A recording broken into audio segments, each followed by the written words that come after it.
sharp as ever? Pretty much. Slipping a little bit. Is it? Yeah. Not bad. It's more nose. She's had blood clots on her lungs. Oh, that's scary. Yeah. So she was in the hospital for that for a few days, and They put her on some kind of thinner now. she's on thinner. She's on oxygen. What is it? She's on oxygen. Oh, is it like? Some days are better than others. She's kind of shaky and Oh my she's goodness. dizzy still. Yeah. And then some days she feels pretty good, but she hasn't been driving. So whenever she wants you to do something for her, she'll say, well, I can drive. I'll just take myself. She can't even get to the car. Yeah. So she's funny. Does she want to go? Or does she see Yes and no. Like, kind of a scary move, scary transition? so I took her to get an X-ray yesterday on her chest and took her for a ride. So she enjoyed getting out, but then her back started hurting. She has back issues. So I took her home and she was really home. Nancy wondered before she died, I need to do to get out here. Yeah. Not to go. Yeah, she's not Be that with- one with- yet.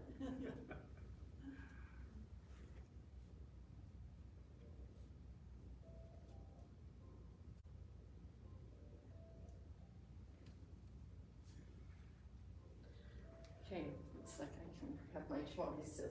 Yes.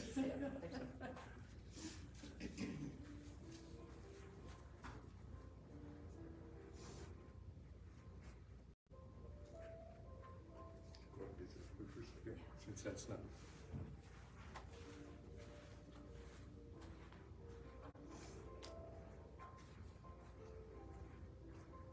We've got a corner that says it hasn't started yet. I said, we've got a corner here since it hasn't Oh, started yet. yes. How's your family doing? Everything's good. They're all doing fine, they're all keeping busy. Parents of basketball kids are over the top in saying it's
too happy.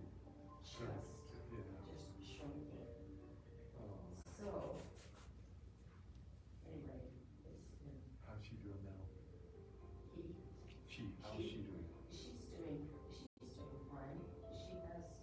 She has their kids every other week, Mm-hmm. and she teaches, English at Oedell, or not Oedell, that was my day, at Eagle Rock. Oh, She teaches yeah. English, 7th grade English, and she loves that. Mm-hmm. But it's, you know, and the kids are doing, they're doing okay, but it's been a struggle for them. They, you know, back and forth Mm-hmm. to the moms and the dads, but they're trying to, like we met at Fred Meyer's the other night, James and Michelle did, and to get Valentine games for the kids, and then he came over to her house when they gave them the Valentine stuff. So, you know, so they're trying to do things like that, and whenever one of the kids has a birthday, then they all go to dinner together, and, but it's, all of them. Mm-hmm. It's a tough road out there. Oh, it is. It is. She's, you know, she would like to remarry, Mm-hmm. but she's finding that there are not many 45-year-olds that don't come along, a lot of that age. Yeah. Oh, yeah. And so it is, you know, Yeah. it's a tough road. There are lots of divorces out Yes. there, as you know. Oh, there There are. are lots and lots and lots of them. So it's but you're right. It just the chances of getting remarried after that are Yes. very And to slim. marry a really fine person, and she's dated a man who is probably, he's a convert to the church, and he's probably one of the most kind-hearted persons I have known. He's thoughtful, he's kind, he will do anything for, you know, helping wise, but he's not totally dedicated to the gospel. Mm-hmm. And when I say not totally dedicated, he's not even has got his foot in water barely anymore. Mm-hmm. So she just said, I can't see that there's any, she said, I can't see that there's any future in that. So, but she really got likes, he's crazy about her. She's very simple. So anyway, Nancy, I was talking to Nancy last night. I was telling her she wanted to know how to do the family, and I told her. But you told me that your parents owned the restaurant, correct? On the North Gate Mile there. yes, And they had an insurance office.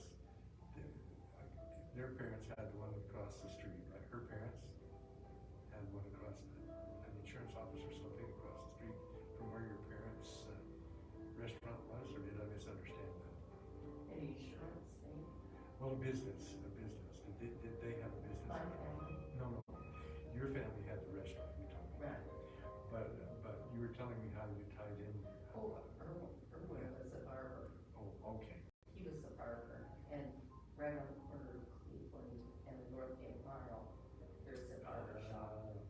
She'll have to straighten it out. I totally use it. Pass on my. Yes, tell her right. Get correct. Yeah, no, he was the barber, knew him, I think I they. remember now that you They had been married 12 years when he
It's great to have you here. I know Mother would appreciate all the effort that's gone into doing that. Mother was a Corden and an Egbert to the end. She loved her heritage. She loved her family. She loved her siblings very much. We've had the prayer by Travis Baltus. Excuse me. Megan Lavin is going to play a hymn, There's a Green Hill Far Away. Then we'll have Carter Lavin, a great-grandson, offer the invocation. We'll go to that time.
Our dear Heavenly Father, thank you for this day. Thank you that we can be here to say our farewells to Darleene and Egbert.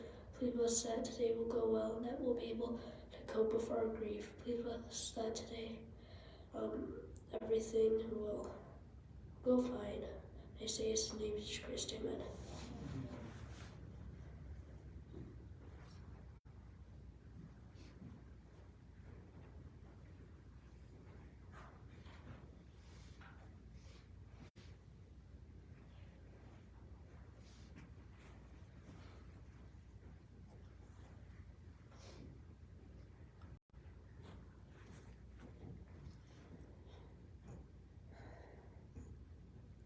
So this is Grandma's life sketch that she wrote about almost 30 years ago.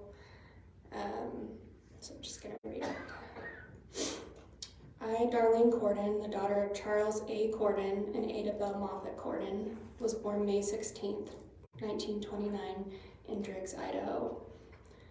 I had a happy childhood and loved to roller skate and ride a bike. We always had dogs, and we had one that was called Bubbles. It was a small dog, and I would put it in the basket of my bike, and we would ride all over town. I always loved music, and I sang a lot in the different LDS wards in Teton Valley. When I was in the 4th grade, I started learning to play the B saxophone. We had a great music teacher, Mr. Clarence Murdoch, that we all called Professor Murdoch. He taught music to us, and I played in his band, orchestra, and pep bands all through grade school and high school. He even had a dance orchestra that went out to St. Anthony and played in their ballroom every Saturday night in the summertime. And I was their lead singer, and oh, what great times we had. My high school days were the happiest days of my life. I studied hard and got good grades, but I also went to lots of dances and parties and had such fun. My brother Forrest taught me how to dance, and I could hardly wait until I was 16 and could wear high heels, and I always wore high heels to the dance in. When I was in the seventh grade, I got to start taking piano lessons. I remember it cost my dad 50 cents a week, and that was a lot. But I got to take lessons for 2 years, and I'm 73 years old now, and I still play the piano. I'm not really good at it, but I play at my own enjoyment, and I have 2 suitcases full of sheet music I bought all through my teen years, so I have lots of music to play. I'm so grateful that I can read music, and I'm so proud of Megan and Molly can play the piano, and Allison can play the flute. They will always be glad that they learned to read music and play an instrument. I started working when I was in the 7th grade. My brother Logan owned a drugstore, and he taught me to be a soda jerk. I made milkshakes, all kinds of fountain drinks like Coke, and cooked hamburgers and hot dogs. The Second World War started, and Logan was drafted into the Army and had to sell his drugstore. But because of my work there, I got a job in the summer at another drugstore owned by a Mr. Jack Harper. He liked my work, and he offered me a job selling tickets at the movie theater that he also owned. I had 2 jobs that I worked all through my high school days. It was so nice to have my own money, and I bought my own clothes and all my own books and school supplies, so it was easier on my mom and dad. My dad was a barber, and my mom worked in a grocery store. My dad's barber shop was so clean and immaculate, and he wanted our home to be the same. My sister Bonnie and I cleaned it every Saturday from top to bottom, and I guess that's where I learned to like things neat and clean. It has always been very important to me that my home be neat, clean, and orderly. I met Erwin, the only man I ever loved, when we were freshmen. We were both in a musical production, and I thought he was really good looking. As teenage girls will do, I went up to say hi and hit him on the arm.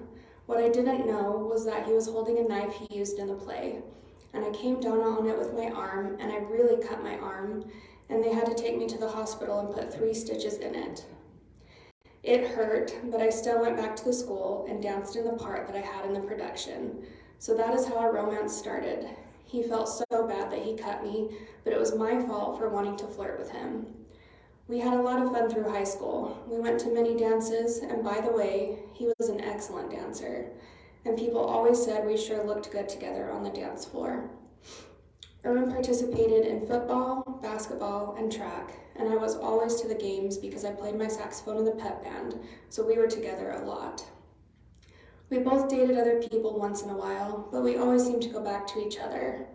We graduated in 1947 and got engaged in April 1948. Erwin went off to Barber College in Salt Lake, and I went to Ricks College the winter of 1948 to 49. When he got home from Barber College, we got married September 21st, 1949 in the Salt Lake City Temple. We lived in Rexburg, but Erwin's barber job there wasn't making enough money. So we went back to Driggs, and he worked on an oil rig for $390 a month, and those were big wages. We were able to buy us some furniture because I was working in the bank, and that was a good job. The oil rig shut down after 2 years because they never found oil, and by then we had Brad, who was born March 5th, 1952. So Erwin found a job barbering in Idaho Falls, and we moved there in May 1953 when Brad was a little over 1 year old. We rented this new little house in Bel Air for $70 a month.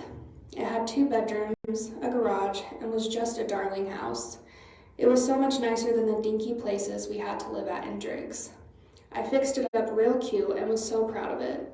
But the barber business was really slow at times, and we never knew how much Erwin would bring home each week, and we couldn't afford the rent. So we moved to 485 10th Street to an apartment house that my dad owned. He wanted me to take care of it. He said we could live in the upstairs apartment for $55 a month if I would keep the apartment downstairs rented and clean them up when renters moved out. Erwin and I also took care of the lawn. We lived there until July 1956 when we bought our house on Wadsworth. I was so glad to get out of that apartment. It was no fun cleaning up after some of those renters downstairs. And besides that, my dad died January 28th, 1955 of a heart attack, and I was just devastated. I loved my dad with all my heart and soul. Mom was going to sell the apartment, so we put a down payment on our little house. Even though I was 4 months pregnant with Brent, I still painted every room in our house, all of the cabinets, closets, and everything. And then we laid down some new carpet. Erwin was working 6 days a week, from 7 a.m. to 8 p.m., so I'm the one who had to do all the painting. Back then, I was a real strong gal, and I didn't have allergies to paint and chemicals, and I was glad to do it. Brent was born December 26, 1956. He looked a lot like Brad did when he was born. They both had lots of black hair and were beautiful babies. With Erwin having to work 13 hours a day, I was the one who had to care for them, discipline them, and take them to all of their little league games. Erwin missed so much when the boys were growing up, and he always felt so bad about it. But he was the father and the breadwinner. He was very ambitious, and he worked very hard so he could take care of us. I've always been proud of Brad and Brent because they were very ambitious too, and they worked hard to take care of their families. In 1969, when Brad was 17 and Brent was 12, I decided to go to work. I got a job in Idaho Falls First National Bank, and I worked there for 2 years. I enjoyed the bookkeeping, but when they made me a teller out in the drive-up window, I didn't like it. There was so much stress to that job, and I was very unhappy, so I quit and got a job with School District 91. I worked 2 years in the lunch program, and then I had a chance to become a tutor for first and second graders. I helped many children learn to read, and I found out that I loved to teach, and I stayed at that job for 22 years, retiring in 1992. Becoming a grandma was certainly a highlight in my life. I have loved Travis, Tyson, Allison, Megan, and Molly from the moment I laid eyes on them. My family is my greatest treasure.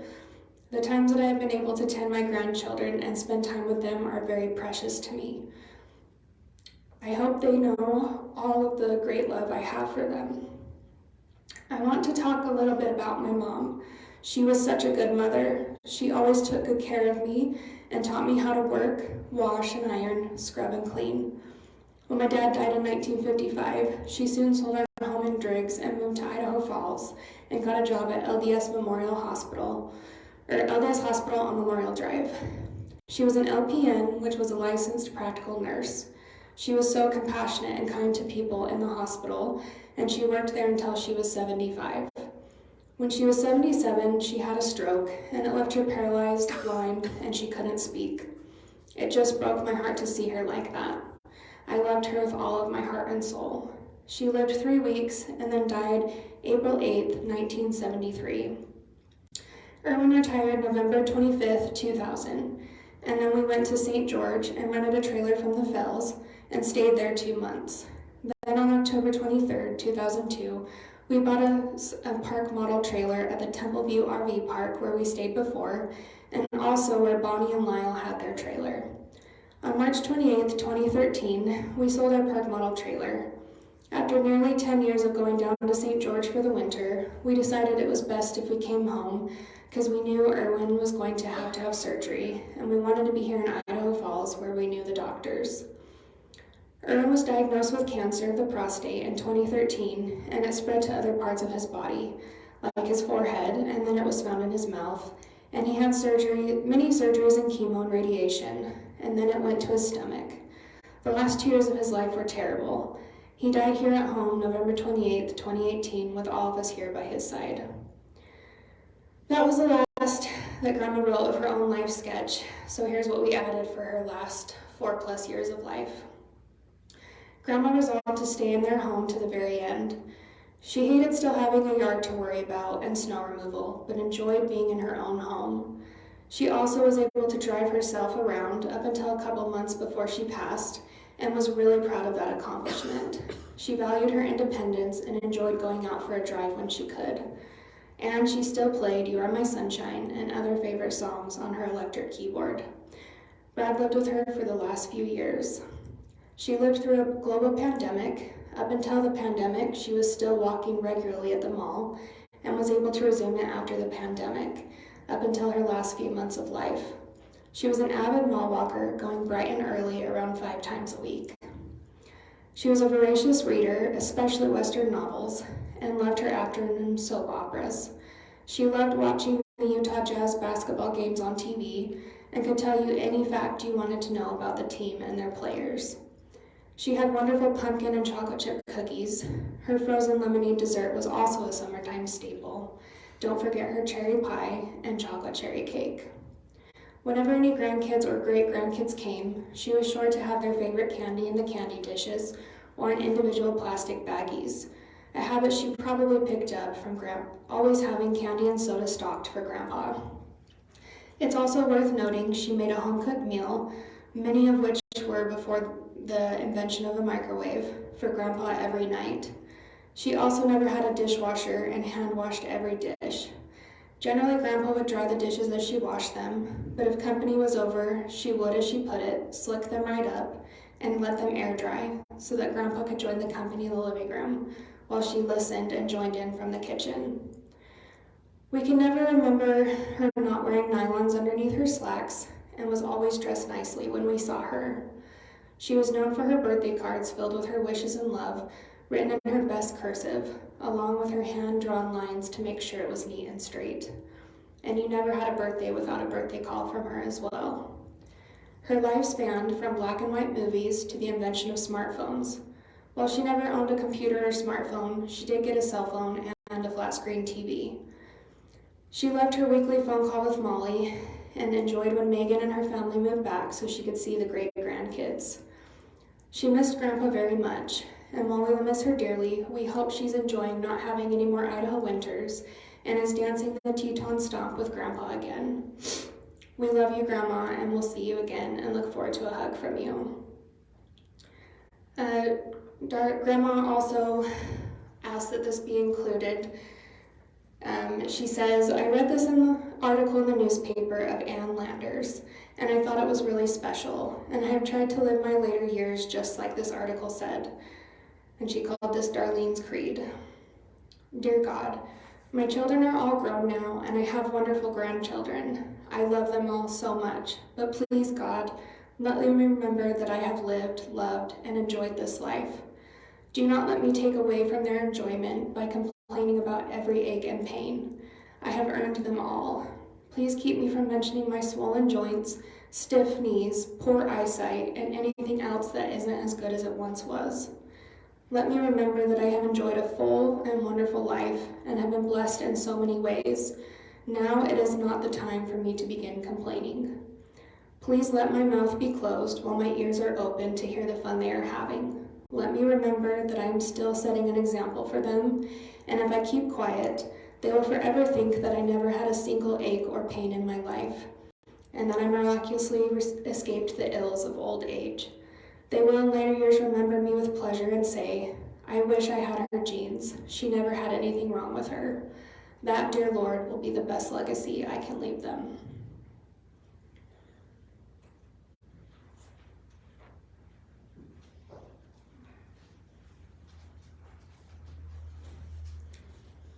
Thank you, Molly. Mom had a favorite hymn that she used to play and love to hear. That was one of her few wishes that she asked that be done here in this service. Megan has offered to play that song for How Great Thou Art.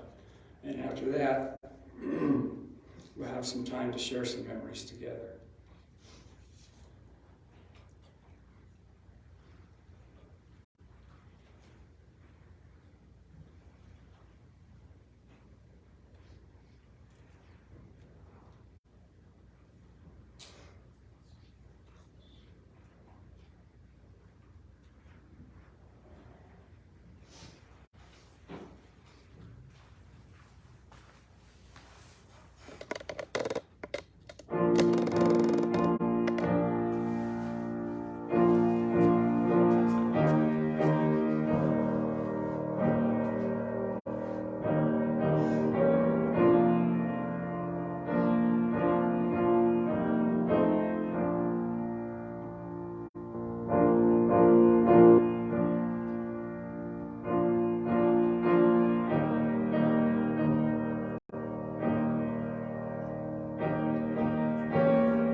Mother wanted a small gathering of family and friends that wished to attend. She was always a very quiet, private person. She never liked to stand out in a crowd, but she liked to be able to stand out in her family. And she stood out by her service and her love. Mother was more than just a mother to me. Mother would greet me when I came home. I'd run in the door and say, "Mom, I'm home." And she'd always tell me which room she was in. I'm in the back bedroom, I'm in the living room. She always made sure that I knew where she was. Within a couple of minutes, she'd come and sit down at the kitchen table and she'd say, "Share some memories with me, how your day has been." And so I'd tell her about my day. When I needed consolation, Mother's arm was a consolation. When I needed strength, Mother was the strength. Mother was my confidant. When I broke up with a girl, she told me she was glad that that had happened, and she said, "You're going to find a better one. They're going to come." The Lord didn't wait too long. Kelly came into my life.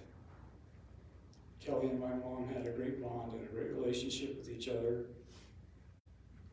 When the grandkids came, Mother's heart grew 10 times it was before. She babysat all of the kids, went to the recitals, went to their games. She loved to be where her grandchildren were and watch them.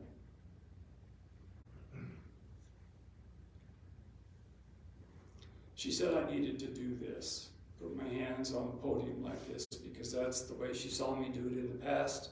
And she said that's the way her dad always did it.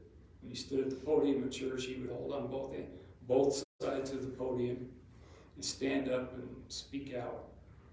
I'm not the speaker that he probably was, but I do know this, that my heritage is rich. My memories are full, and they're good memories. When Mother passed, the first feelings were of sadness. The next feelings that came were a great rejoicing feeling, knowing that she was finally out of pain. There were no more tears, no more burdens, no more sorrows, and she's home where she wanted to be. She wondered sometimes why the good Lord kept her alive at 93 years. I think that was probably continuing to help me because I still haven't grown up quite yet. And so she's always been a sounding board for me. She's also been someone who taught me a few things. I had my first job, and I had a friend that worked down at Bon Marché clothing store in Idaho Falls. And he was telling me about this sale on sweaters. So I thought, I'm going to go with her after work. And I bought 2 sweaters, but I applied for a credit card when I did. Well, the credit card came, but my payment wasn't coming. And one day I came home from work and Mother said, "You need to sit down right here." And she said, "Egberts always pay their bills."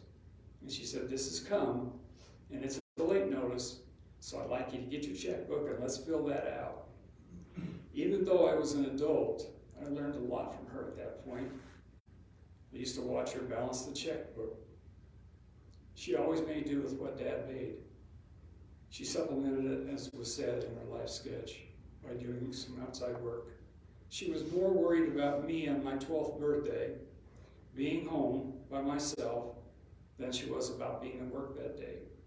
I got several phone calls from her, and she always reminded me how much she loved me and she'd be home soon. They knew I needed a companion, so we found a little dog by the name of Misty.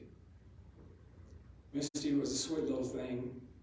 She lived quite a long time, brought a lot of great love into our family. She'd wake me up every morning by running downstairs and jumping on the bed. Mother didn't mind, because she loved Misty too. In closing, I'm just going to share another couple of memories, and then what we would like to do is turn over. If anyone has any comments, brief memories that they would like to share, we would welcome those as well. If not, that's just fine, no pressure, but we would welcome your thoughts if you have some.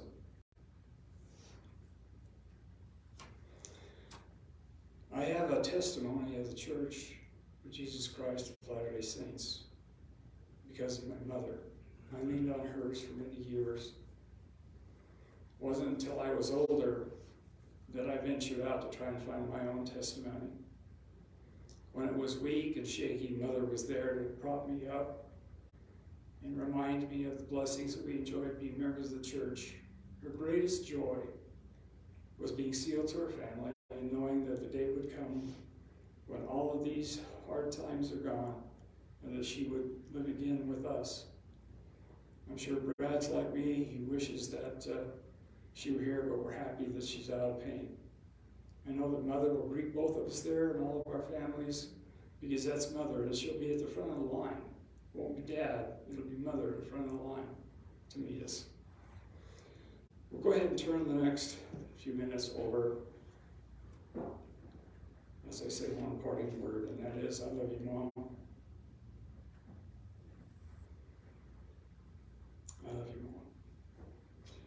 Let's see, right now it is 12:30. If we could go to 5 minutes to 1, if necessary, you're welcome to come up and share some feelings or thoughts.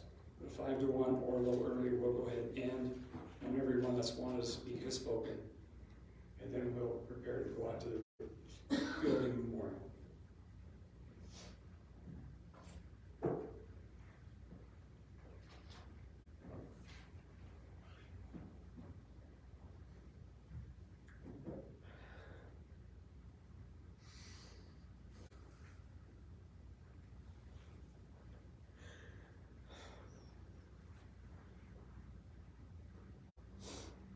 Mom, as I called her, she told me right at the beginning you could call me Mom. And it wasn't hard to call her Mom because she was like a second mom to me. She always told me what a good cook I was. And she always told me what a hard worker I was. She always lifted me up and always, whenever I would send something over to eat or whatever, she'd always call and just rave about it and thank you for it, and thank me for it. And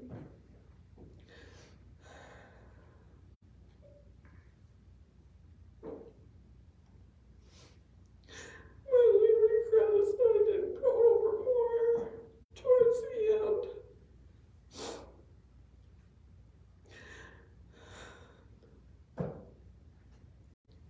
She loved pancakes. And I always thought I needed to go and take her for some pancakes. And I never did it.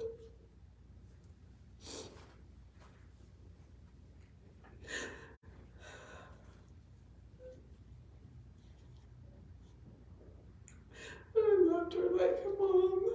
She was my second mom. And I always felt comfortable in their home. They always greeted us with a hug, and when we left, a hug and a kiss. And she was just the best mother-in-law I could have ever had. And I love her very much, and I know she loves me. I say these things in the name of Jesus Christ, amen.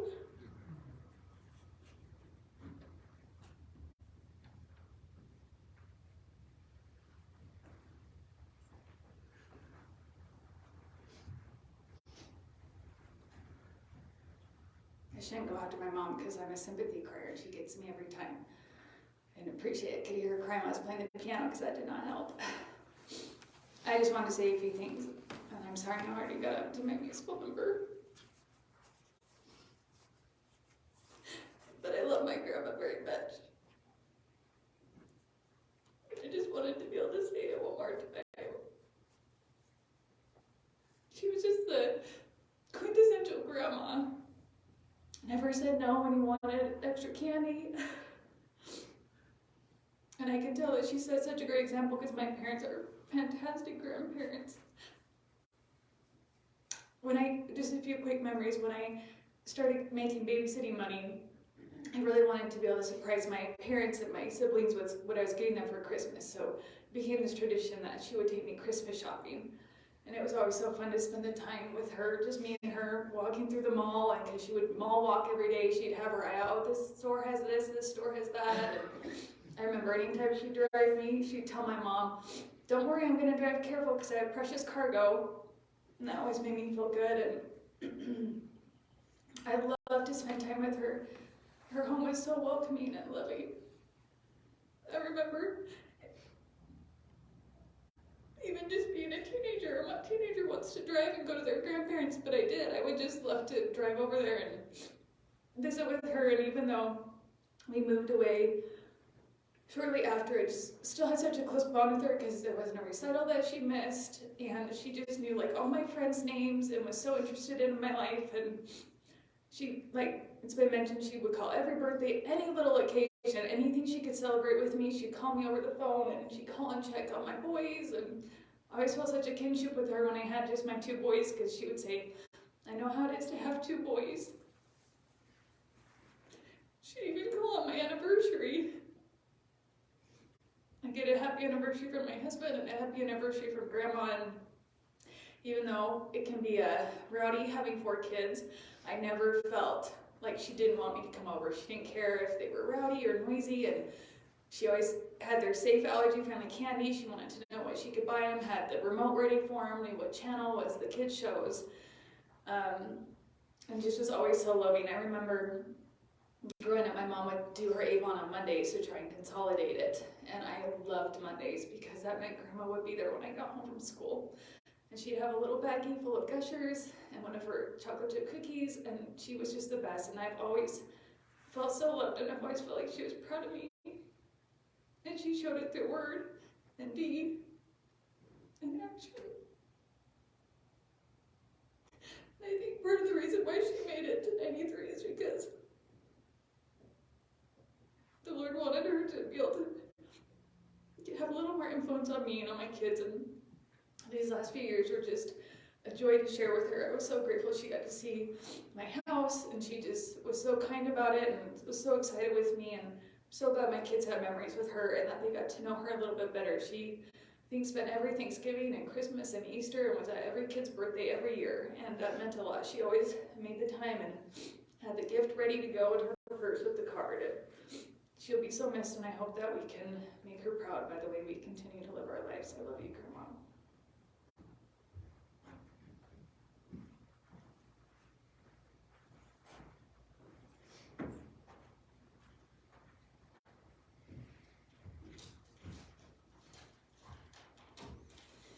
Thanks for coming today. We certainly appreciate it as we honor and pay tribute to Mom. Yeah, 93, she lived a rich and full life. And she was smart as a tack. She loved to read and keep up on current events. And yes, she did like walking at the mall. She did it for years and years. Her doctor said, "You have one of the strongest hearts I've ever seen." And she would, the 5-day-a-week ritual went on for years and years. She even walked at the first mall here in Idaho Falls. And then she got me walking too. And it was all I could do to keep up with her. She could do those laps like nobody's business. And I think that really did help her live to be 93 years of age. She always say there's nothing wrong with a little fitness and exercise. She loved driving her caddy. That's been mentioned here before. Pretty amazing to be 93 and still drive your car around. She was a good driver too. She got a kick out of it when I'd wash it and wax it and get it all gussied up for her. I don't know how hip she thought it was when I'd ask her if I could take it for a spin myself. Cruising around Idaho Falls sure beats the clunker I'm driving. Mom was a huge Utah Jazz fan. That's been mentioned here before. She watched all the games, knew the players, knew the numbers. She and her great friend Elver Rose would watch the games, they'd talk about it the next day on the phone. I think they even should have had a podcast. I know Travis would have listened. And she was very, very upset when the Jazz traded Donovan Mitchell and Rudy Gobert. She about disowned them. And then to make matters worse, AT&T Sportsnet, that carries the Jazz games out of Salt Lake City, they were on Sparklight cable here, folks. If she would have, I swear, if she would have felt better, she would have gone out there and read them the riot act. How dare they take the Jazz off TV? Sundays were very special in the Egbert house. Me and my sports, and Mom, it was a Sunday ritual. She loved to play the piano. And she was really good, contrary to what you heard earlier today. She could really play the piano, pound those pearly whites. She'd play church hymns, songs that were Dad and hers favorites. And she would always ask me before, is it okay if I play? I don't want to interrupt your sports. And Allie might be calling, so. But I always told her, I'll turn off the TV. I'd love to hear you play. When I got out of high school, I went to Rick's College for a year. And then a friend of mine taught me go into a radio school in California. But it was one stumbling block, and that was convincing the folks that that's the way to go. To drop out of college, looking back now, 2020's hindsight. But anyway, Dad was a little skeptical, to say the least, because we're going to take my car. They had to pay for all of it. It was a 3-month radio school. And if you flunked, you had to take it again. So that was a little pressure. But Mom twisted his arm. She had that power of persuasion with Dad. And so off we went to radio school. And then I spent 40 years behind a microphone, even though I don't feel too comfortable behind a mic today. Years ago, I did morning sports against my better judgment. I got talked into it, but it was on KUTV television in Salt Lake City. And the channel actually aired in the Idaho Falls market. So Mom and Dad got to see me every morning.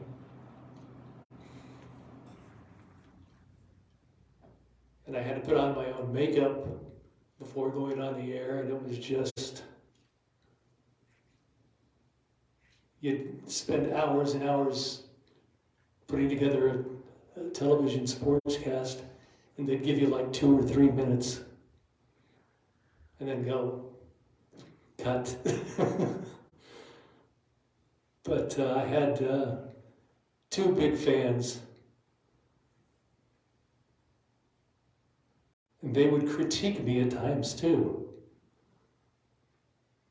Like on Tuesday, it was not done right. It was out of whack.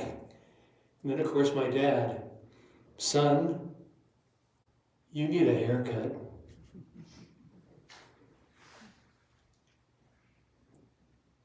So that was always great to get their feedback. They did love their time in St. George. 10 winters. Get out of the Idaho Falls in wintertime. Their little trailer was their home away from home. And Bonnie and Lyle were down there. They had a great time with them. About once a month they do a program called Hee Haw. A lot of singing and dancing, and both mom and dad would participate in that, and the Mosses sure loved it too.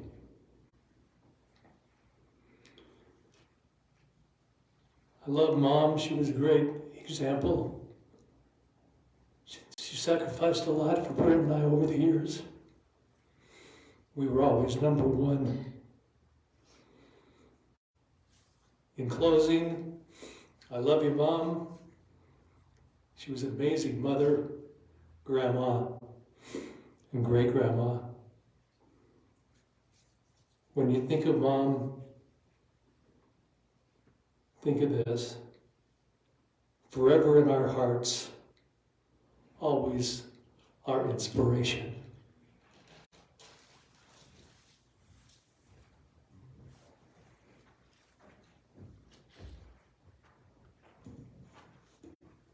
I would always remember when she gave me cards and candy that I'd be really thankful, and whenever my mom took us to her house, she'd always be really inviting and love us and let us come in and chat with us, and I'd always be thankful for all that she did for us. And I love you, great grandma, and I say this in the name of Jesus Christ.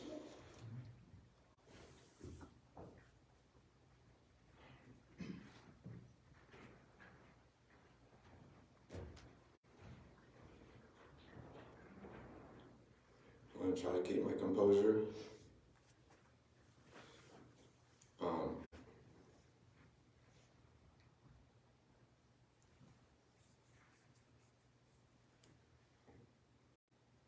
Today's my birthday.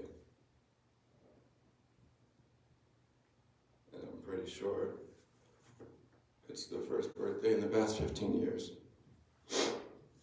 where I didn't get a card. And I didn't get to talk to her on the phone. Tell thank you. And I'm sure in the past 2 weeks it was on her mind to make sure it was in the mail in time, so there wouldn't be any hiccups and it'd be here by my birthday.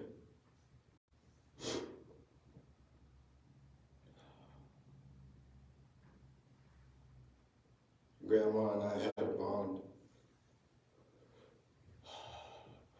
mainly around music. I played alto sax in high school, I did band. I sang, I danced. Megan and I were dance partners in college, that's how we met. And she just loved, whenever she had the chance to talk about it, how much she loved and enjoyed that connection that we had and that relationship that Megan and I had.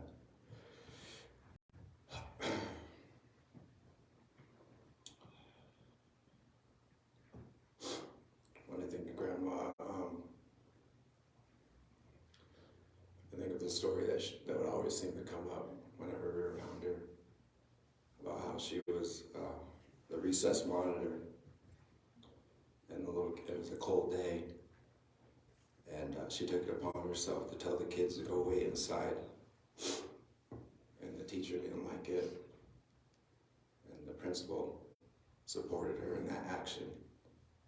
I always loved her face and her energy, about the courage and tenacity that she had for doing what she felt was right.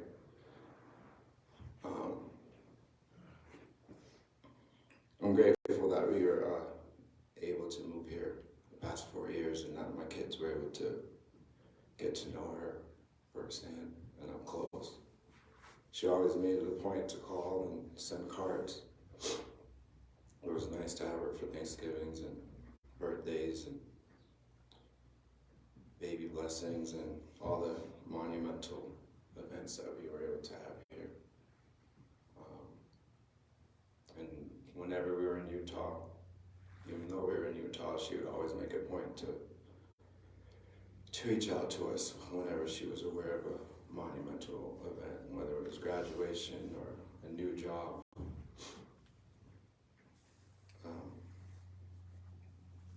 A lot of the memories that have been shared, I second and appreciate also enjoy talking genealogy with her and getting to know her side of the family. And I knew she had a great love for her siblings and her parents, and I'm grateful that she's back with them, because I know she missed them very much.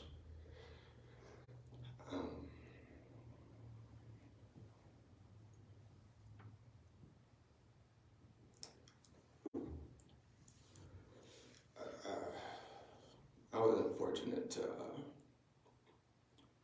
have grandmothers in my life, and she was one.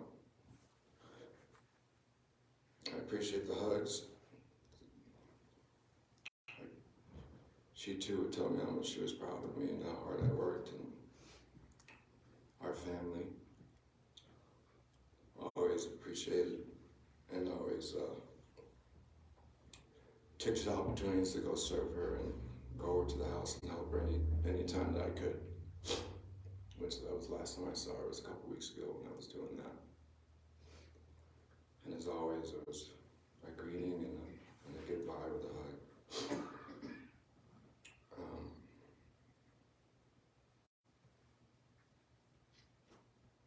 She will be greatly missed. And again, I'm grateful for the memories. I'm glad that she's back with Grandpa.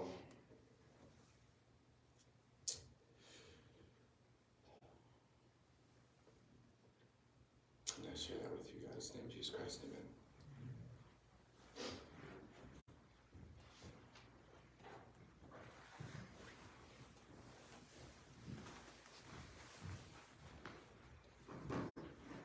I'll keep this short.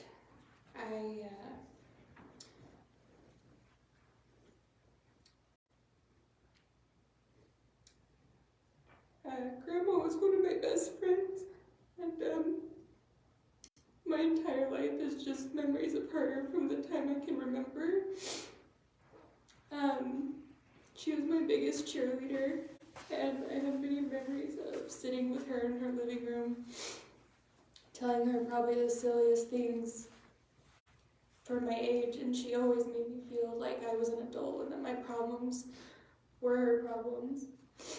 She's probably a little too enabling at times, and if she ever felt like anybody was wronged in her family, she was small but mighty and wanted to go fight whoever had upset us, even if maybe we were partially to blame.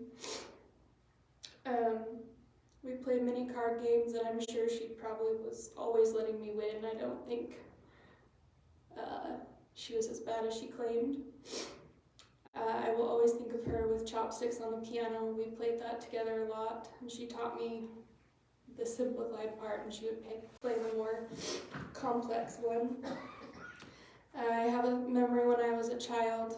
My parents were going out of town, and she was coming over to watch us, and I about died of excitement. But earlier in the day, I had been naughty. My parents had told me I couldn't have more than one chewable vitamin for the day, but I really wanted more. So I hid in my closet and ate the rest of the bottle. Grandma didn't know that ahead of time, or she might have decided to not come over. Actually, she probably still would have, but anyway, as you can imagine, I ended up pretty sick that night. And I can remember just her lining the hallway with towels and doing everything she could to keep me comfortable, and I don't think I could have been in better care. I think Mom and Dad were pretty embarrassed, but I know she was happy to take care of me. She was always really supportive of me and Travis, and I waited for him on his mission for 2 years, and every time she'd call me or I called her, she'd ask me how many more days or how many more months until he got home. And was just so thrilled when we got married and was there front and center, and she always made him feel like he was part of the family. And I think as with every member of her family, whoever was important to her family member was important to her. And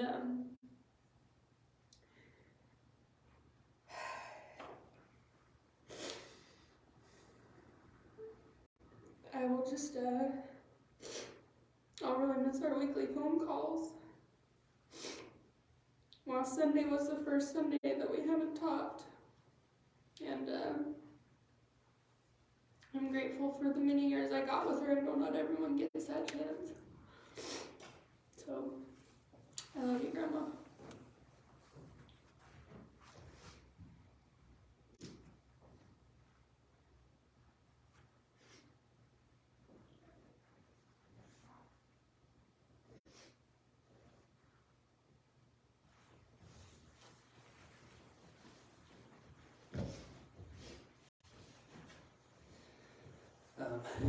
I just want to say how much Grandma meant to me, even as someone who came into the family later in her life and married her youngest granddaughter, and she was so welcoming, so loving, and just went out of her way to make everyone happy and comfortable and to feel loved and supported.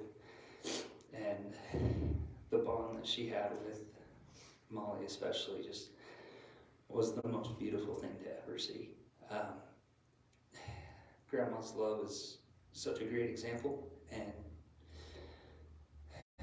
I know her family has benefited and learned from it and done a wonderful job of showing that love to others. And I'm just so grateful for the time that I was able to know her and experience that love and see it shared with her family. Thank you, Grandma. Love you.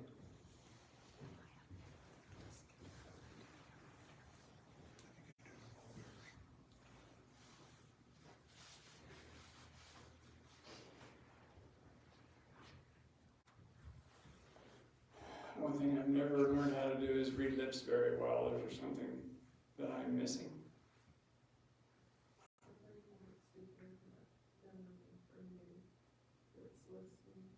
Just listening to memories?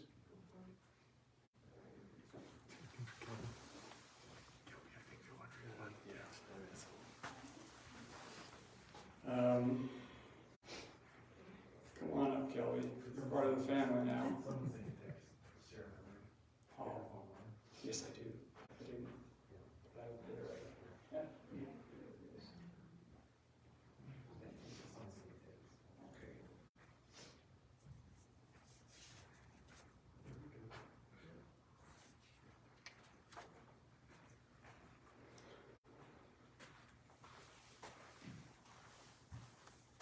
This is a note from a daughter that she never had, but she loved her like she was her own daughter, and that's Peggy, my cousin, Peggy, in George, down in St. George, Utah. Mother, they talk from time to time and compare notes. But this is what Peggy had to say. I loved my aunt. I loved our last few years visiting on the phone and laughing about everything and everyone. I'm so glad she is resting easy and dancing around in heaven. Brent, my memory of your mother is always as a classy lady. She was always upbeat, and I'll always remember her. I appreciate Peggy for that. Thank you for being here. We'll go ahead and close the meeting now. Singing hymn number 308, Love One Another. And then Kelly will give the benediction, and we'll be prepared then to go to the Fielding Memorial.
Our dear Father in heaven, we're so grateful to have known this wonderful person, this elegant lady, how much she loved and how she showed each one of us that we were important. And pray that we can always remember her and live a good life so that she'll be proud of us. And we're just so thankful for everything that she did for us.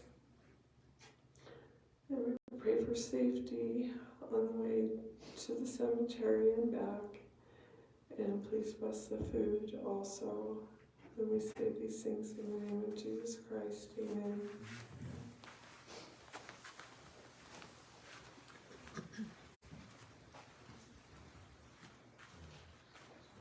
We have those serving as pallbearers assemble in the United Chapel.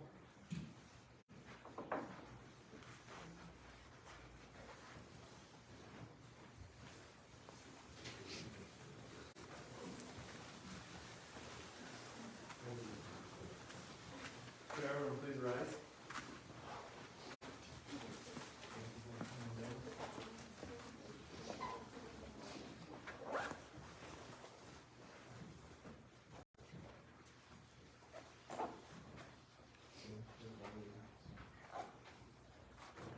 Beautiful service. Enjoyed your comments, you guys. Great.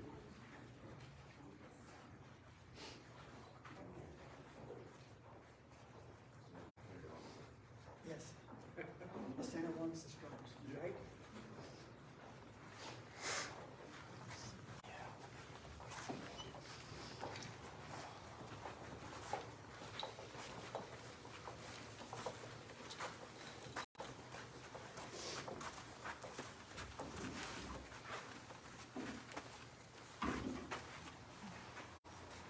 Okay, gentlemen, come on up. Young gentlemen too. Just grab on into it. Okay, got it. Come on up.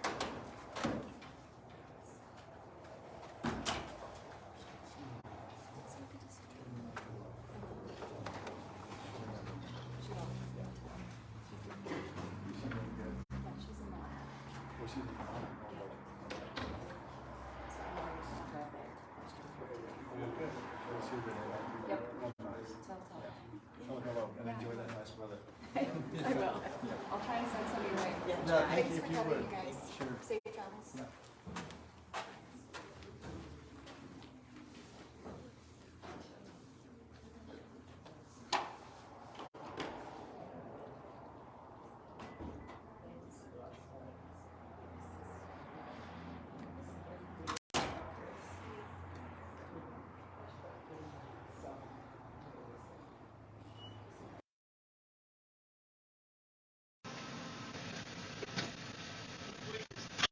Yeah.